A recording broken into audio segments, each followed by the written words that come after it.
This video discusses equations. So a linear equation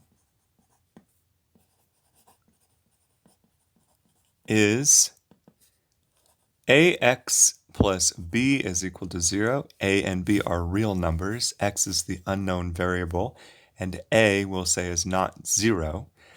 This is a polynomial of degree 1 equation. What makes it an equation is this equals sign. So solutions are x is equal to negative b over a. We can also have a quadratic equation.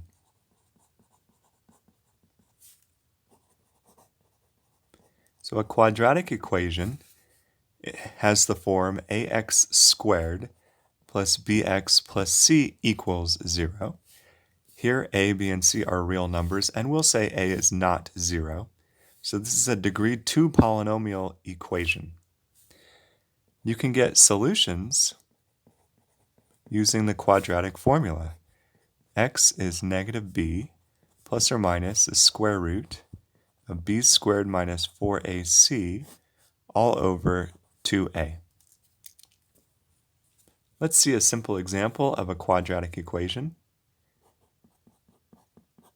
So I could have 9x squared plus 3x minus 10 equals 0.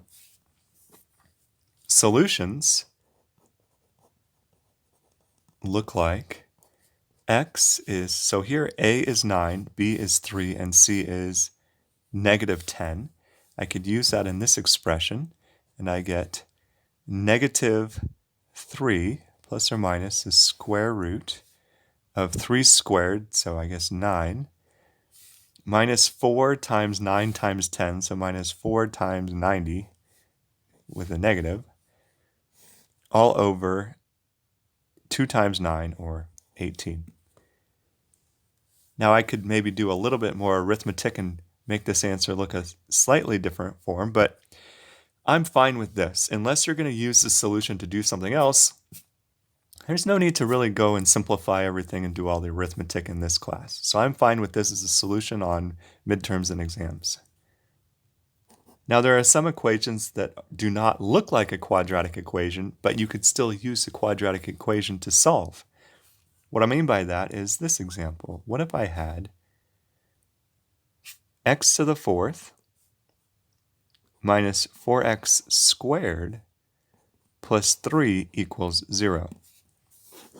Now this equation is not a quadratic equation because it's a degree 4 polynomial equation, not degree 2. But you can manipulate it to maybe be a quadratic equation in a new variable. What I mean by that is rewriting, I have x squared squared minus 4x squared plus 3 equals 0. Here, I have a quadratic equation in the variable x squared. So that tells me that x squared is equal to 4 plus or minus the square root of 16 minus 4 times a times c, so 16 minus 12, all over 2. Now, usually, again, there's no need to do the arithmetic unless you're using the solution to do a second step. And in this case, I am. So I'm going to do the arithmetic and get that this is equal to either 3 or 1. So now I have a new quadratic equation. X squared is equal to 3 and x squared is equal to 1. So I get x is equal to plus the square root of 3 minus the square root of 3 plus 1 and negative 1. Let's see another example of an equation that can be manipulated into a quadratic equation. So how about I solve 1 over x plus 1 over x plus 1 is equal to 1. To make this look a little bit better, I'm going to multiply both sides of the equation by x times x plus 1. Personally, when I'm solving equations, I don't like fractions. So I try to get rid of those fractions whenever possible. I'm going to do that by clearing the denominator, multiplying by x times x plus 1 on both sides. So we have, multiplying by x, this first term gives me just x plus 1. The second term, when I cancel the x plus 1s, will give me just plus x.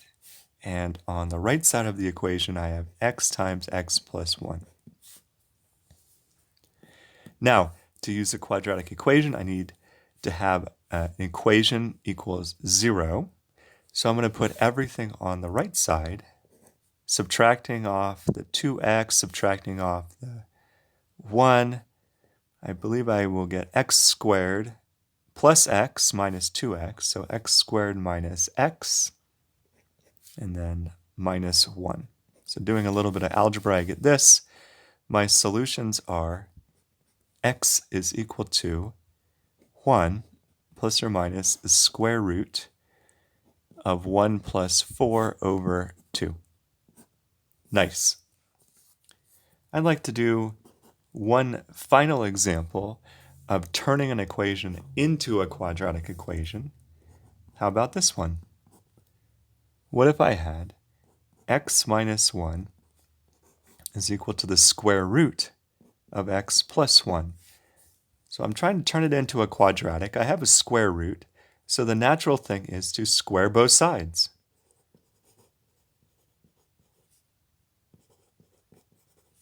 When I square both sides, I will get rid of the square root on this side. So I will have x minus 1 squared is equal to x plus 1. Now the operation of squaring both sides gets rid of the square root, but it might introduce extraneous solutions. So when you square both sides of an equation, what I mean is, after you solve and get your final answer, one or two of those solutions might actually not work in the original equation. Squaring both sides produces an extra solution, maybe. All that means is that when we're done finding x for this equation, we'll just plug in our choices back into the original equation and see if they're both valid. So let's try that. I'm going to square this left side. I'm going to FOIL it out. Expanding, I get x squared minus 2x plus 1. That should equal x plus 1. So putting everything on one side, I get x squared minus 3x is equal to 0. I could use a quadratic equation here if I'd like. Or alternatively, I could factor out an x, and notice I have x times x minus 3 equals 0. That says my solutions are x equals 0 and x equals 3.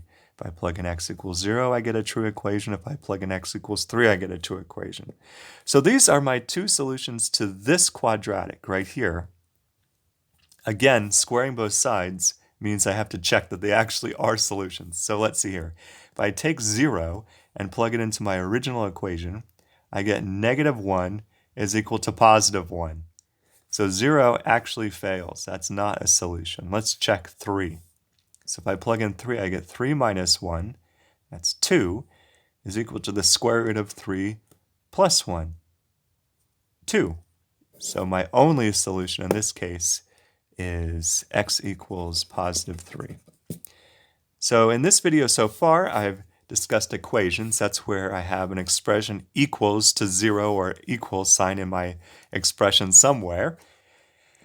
We've solved linear equations and quadratic equations.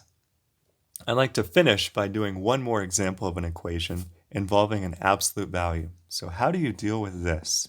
Here's an example. What if I solve the absolute value of 3x minus 1 is equal to 2? Now the way I like to deal with absolute value equations is by breaking the problem into two cases. So we have cases. I could have 3x minus 1 is equal to 2. Because if 3x minus 1 is actually equal to 2, then this equation works. The absolute value of 2 is 2. And so this gives me, just solving, I guess now these are linear equations. I can get my solution.